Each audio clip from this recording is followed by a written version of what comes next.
जंतर मंतरवर लाठ्या खाणाऱ्यांसोबत मोहन भागवतांनी संवाद साधावा. संजय राऊतांची मोहन भागवत यांच्यावर ही टीका आहे.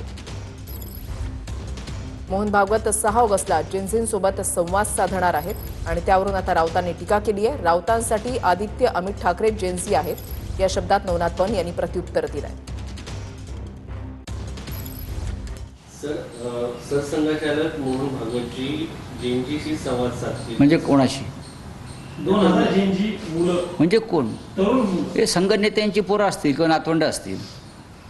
दुसरं कोणाला बोलणार? दुसरं कोण जाणार मला सांगा जरा.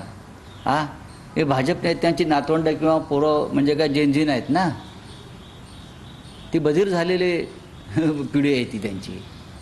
जेनजी म्हणजे कोण? ज्या मुलांनी जंतर मंतरला येऊन आंदोलन केलं, ज्या मुलांनी घोषणा दिल्या तुमच्या विरोधात, ज्या मुलांनी जंतर मंतरवर लाठ्या काठ्या खाल्ल्या, ज्या मुलांनी अश्रुधुराच्या नळकांड्या सहन केल्या, त्यांच्यापैकी 2000 लोकांना बोलवा आणि त्यांच्याशी बोला. संजय राऊतांसाठी जेनजी म्हणजे आदित्य ठाकरे आणि अमित ठाकरे याच्या पलीकडे जेनजी नाही आहे. तुम्हाला फक्त आदित्य ठाकरेंचं करिअर सेट करायचं आहे, अमित ठाकरेंचं करिअर सेट करायचं आहे, याच्यासाठी जेनजी हवी आहे. परंतु इथला तरुण हुशार आहे. त्यांना माहिती आहे आदित्य ठाकरे आणि अमित ठाकरेंचं करिअर सेट करण्यासाठी तुम्ही जेनजींचं राजकीय भांडवल करता. त्यामुळे तुमचा हा अजेंडा कधीही यशस्वी होणार नाही. ये तो बिल्कुल इस देश के युवाओं ने फोर्स करा है, जहाँ पर नरेंद्र मोदी को भी रात के 11-11 बजे जाकर इंस्टाग्राम पर रील डालनी पड़ रही है.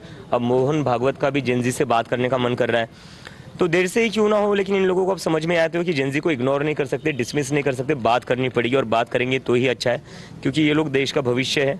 लेकिन इसके बाद भी मैं ये कहूँगा कि अगर जेनजी चेहरे होंगे, यंग चेहरे होंगे तो ज़्यादा बेटर होगा. आप 70-80 साल के लोग बात करेंगे तो अच्छी बात है, आप बात करना चाहते हो, लेकिन उससे जेनजी को क्या मिलेगा?